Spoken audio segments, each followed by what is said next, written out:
Important derivation की series है, ठीक है। तो हमें इसमें उतना ही समझना है तो कॉन्सेप्ट को जो डेरिवेशन में हेल्प करेगा, ठीक। अब यहां पर हम लोग स्टार्ट करते हैं एक derivation, that is magnetic field find करनी है हमें सर्कुलर करंट लूप की वजह से। एक सर्कुलर करंट कैरिंग कॉइल है या लूप है, सर्कुलर करंट कैरिंग लूप है ना। और उस सर्कुलर करंट कैरिंग लूप की वजह से हमें मैग्नेटिक फील्ड बतानी है। कहां पे बतानी है? एक्सियल पॉइंट पे बतानी है और एक सेंटर पर बतानी है। चलो पहले सेंटर वाला करा देता हूं, ठीक है, ये थोड़ा आसान है। चलो समझते हैं। हमें एक सर्कुलर करंट कैरिंग कॉइल दे रखी है बच्चों, बच्चों क्या दे रखी है? Circular current carrying coil. बहुत बढ़िया सर। इसमें लेट से करंट दे रखा है हम लोगों को कितना? आई। यहाँ पर करंट कितना दे रखा है बच्चों? आई दे रखा है। क्लॉकवाइज एंटी क्लॉकवाइज समझते हो इसको? एंटी क्लॉकवाइज, जी सर। उसके बाद मान लो इसका हमें रेडियस दे रखा है, दैट इज कैपिटल आर।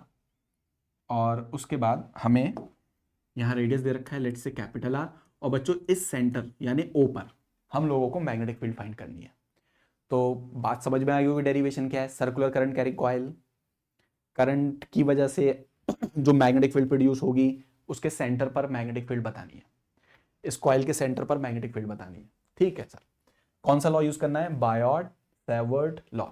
तो बच्चों बायोट सेवर्ट लॉ की इक्वेशन क्या बोलती है? That is dB equals mu naught के नीचे 4 पाई, सोने वाली 4 पाई है ना, आई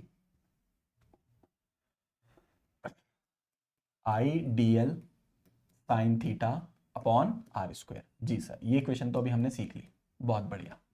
म्यू नॉट के नीचे 4 pi I D L sine theta over R square. अब इसको यूज करना है हमें और सेंटर पर मैग्नेटिक फील्ड फाइंड करनी है। कर लेते हैं, चलो क्या दिक्कत है। तो बच्चों हमने क्या करा, हमें मालूम है ये इक्वेशन लगती है एक स्मॉल करंट एलिमेंट में विच इज आइडियल। बिल्कुल सही सर, इसकी डायरेक्शन वही होती है जो करंट की होती है, ठीक है सर, याद है। तो एक छोटा सा एलिमेंट कंसीडर करा और इसकी डायरेक्शन वही होगी जो करंट की, तो करंट की डायरेक्शन तो टेंजेंट के अलॉन्ग होगी, बिल्कुल सर। तो ये हमारे पास जो डायरेक्शन आ गई ये किसकी आ गई? आइडियल की, ठीक है सर, करंट एलिमेंट की डायरेक्शन आ गई, ठीक। अब हमें इस करंट वायर की वजह से, छोटे से पोर्शन की वजह से यहां निकालनी है फील्ड सेंटर पर। तो कोई दिक्कत नहीं, इसको ऐसे ज्वाइन कर लिया, ठीक है। अब ये हमारा पॉइंट है, यानी ये डायरेक्शन किसकी है? आर की, ठीक है। तो छोटा सा एलिमेंट, करंट एलिमेंट की डायरेक्शन टेंजेंट के अलॉन्ग, छोटे से एलिमेंट की वजह से सेंटर पर छोटी सी फील्ड डीबी, छोटी सी फील्ड डीबी का फॉर्मूला बायोट सेवर्ट लॉ, ये पोजीशन है, ठीक है। चलो अब यहां पर मैंने ये सब क्यों करा? साफ साफ देखो यहाँ पे एंगल तुम्हें 90 डिग्री दिख रहा होगा। तो सर ये 90 डिग्री किसके बीच का एंगल मिला? हमें मिला करंट आर, आइडियल और आर के बीच में। आइडियल और आर वही थीटा होता है हमारा। तो इस डेरिवेशन में साइन 90 इक्वल टू 1, थीटा 90 होगा, साइन 90 1 होगा। चलो इसको शुरू करते हैं आगे। तो डी बी इक्वल्स आ गया बच्चों म्यू नॉट के नीचे 4 पाई, बिल्कुल सर। देन आइडियल, बिल्कुल सर। साइन 90 लिखेंगे, बिल्कुल सर, अभी हमें पता लग गया बहुत अच्छे से, साइन 90 होगा। और अपॉन में कितना? R square. अब ये डिस्टेंस क्या है? कैपिटल आर के बराबर है। चलो यहाँ पे कैपिटल आर ही लिख दो, दैट इज आर स्क्वायर, ठीक है, बहुत बढ़िया सर। तो डीबी को टोटल करने के लिए इंटीग्रेट कर दें, तो जो कांस्टेंट है उसे बाहर निकाल लो। म्यू नॉट के नीचे 4 पाई भी कांस्टेंट है, आई भी कांस्टेंट है, आर स्क्वायर भी कांस्टेंट है, इंटीग्रेशन में बचा डीएल। साइन 90 की वैल्यू हो गई 1। जी सर, बिल्कुल समझ में आ रहा है, बहुत बढ़िया। इंटीग्रेशन ऑफ डीबी कितना हो गया? बी हो गया। म्यू नॉट के नीचे कितना हो गया? 4 pi I upon are square. What is integration of dl? अब ध्यान से देखो, छोटा सा टुकड़ा की लेंथ है डीएल, छोटे से टुकड़े की लेंथ है डीएल, और इंटीग्रेशन का मतलब पूरी लेंथ, ये पूरी लेंथ, ये सर्किल में एक बार घूम जाओ। तो जब सर्किल में एक बार घूमोगे तो इसकी सरकमफेरेंस क्या होगी? सर 2 पाई आर होगी। सर सरकमफेरेंस ऑफ सर्किल पढ़ा है छोटी क्लास में, 2 पाई आर, बहुत बढ़िया। यहाँ आर से आर कैंसिल कर लेंगे, तो बी जो सेंटर पर आएगी वो आ जाएगी बच्चों हमारे पास म्यू नॉट के नीचे 4 पाई, बहुत बढ़िया, आई के नीचे आर, ठीक है, दैट इज 2 पाई, ठीक है। ये हमारा फाइनल रिजल्ट आ गया। बच्चे बोलेंगे सर बड़ा अच्छा लगेगा, पाई से पाई काट दें, इससे ये कैंसिल कर दें, कर लेना तुम अपनी कॉपी में, मैं तो उसको ऐसे ही याद करूंगा, ठीक है। मैं अपने सारे स्टूडेंट्स को ऐसे ही याद कराता हूँ। क्यों कराता हूँ? क्योंकि बायोट सेवर्ट लॉ में जब ये कांस्टेंट आया था म्यू नॉट के नीचे 4 पाई, ये मैंने वहां नहीं बताया, अब बताता हूँ। म्यू नॉट के नीचे 4 पाई की वैल्यू होती है 10 की पावर -7। कितनी होती है अपनी वैल्यू? 10 की पावर -7।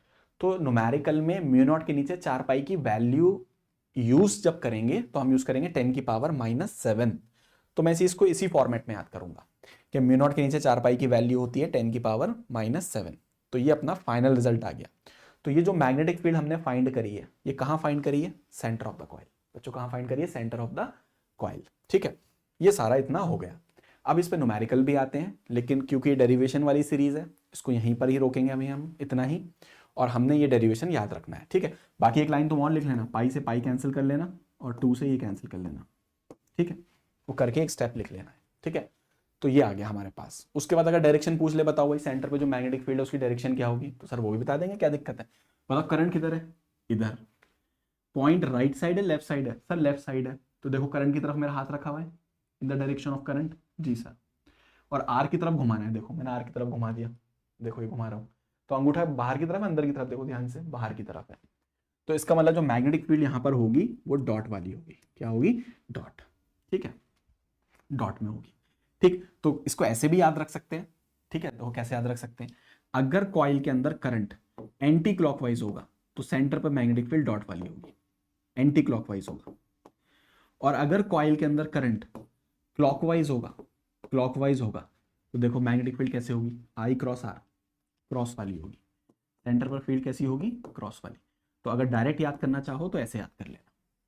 ठीक, कि भाई अगर एंटी क्लॉकवाइज करंट होगा तो मैग्नेटिक फील्ड डॉट वाली, क्लॉकवाइज होगा तो मैग्नेटिक फील्ड क्रॉस वाली। ठीक है, इसको ऐसे डायरेक्ट याद करो, न्यूमेरिकल में आसानी होगी।